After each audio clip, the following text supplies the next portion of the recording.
Renungan Harian Rabu 10 Juni 2020. Pekan biasa ke-10. Jadilah orang yang taat pada hukum Tuhan. Bacaan pertama diambil dari 1 Raja-Raja bab 18 ayat 20 sampai 39. Injil dari Matius bab 5 ayat 17 sampai 19. Saudara-saudariku terkasih, negara kita memiliki Undang-Undang Dasar 1945 sebagai pedoman dasar dalam hidup bernegara dan berbangsa. Ada juga Pancasila sebagai falsafah hidup bangsa, yaitu sebagai pemersatu bangsa Indonesia. Pancasila mengandung nilai-nilai kepribadian yang dipercaya paling benar, bijaksana, adil, dan menjadi lambang pemersatu seluruh rakyat Indonesia. Kita berada di berbagai pulau dengan bahasa, budaya, suku, agama yang berbeda, tetapi satu sebagai warga negara Indonesia yang memiliki Undang-Undang Dasar dan Pancasila yang sama dan akan tetap sama.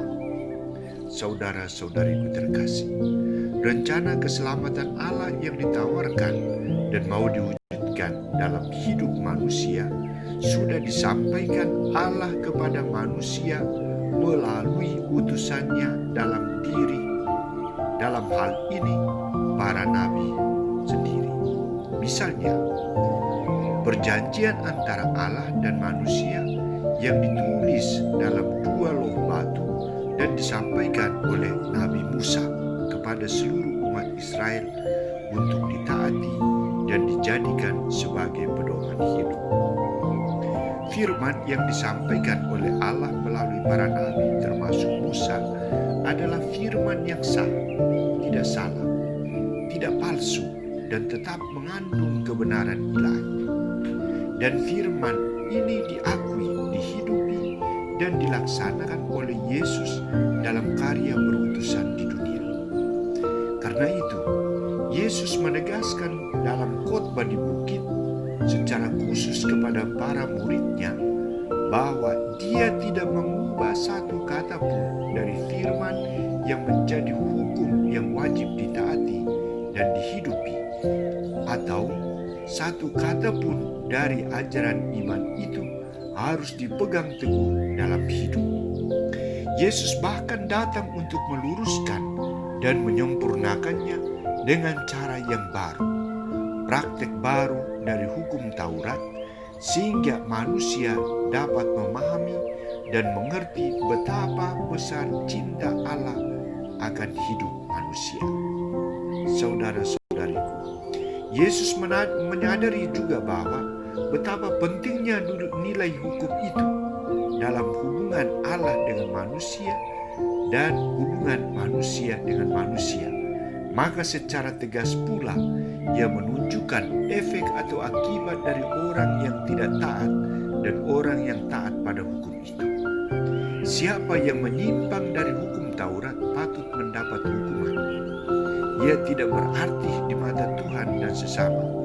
Dan sebaliknya, siapa yang taat akan mendapat kebahagiaan, berkat dari Allah, mendapat tempat yang paling tinggi dalam kerajaan surga. Saudara-saudariku terkasih, sejak lahir kita hidup dalam hukum atau aturan. Ada aturan pemerintah, ada aturan gereja, dan ada aturan adat istiadat. Sebagai umat Allah dalam gereja Katolik, dituntut untuk menghidupi, mentaati, menghayati, dan menghormati semua hukum yang berlaku, baik dalam kehidupan bermasyarakat maupun dalam kehidupan menggereja. Fokus dan inti pewartaan kita tetap sama dan satu, yakni memperkenalkan Allah sebagai sumber pokok hidup, sebagai sumber cinta dan sumber keselamatan umat manusia. Tujuan perjuangan kita adalah menegakkan hukum cinta kasih Allah dengan cara yang berbeda-beda dari setiap orang, golongan, agama, dan budaya. kita menjadikan hukum cinta kasih sebagai hukum utama dan pertama dari semua hukum yang lain. Ingat, semua hukum yang kita jalani dan hidupi bersumber dari Allah yang sama. Yang taat pada hukum akan mendapat berkat, dan sebaliknya, yang tidak taat pada hukum akan menjadi orang yang paling rendah dalam kerajaan Allah. Tuhan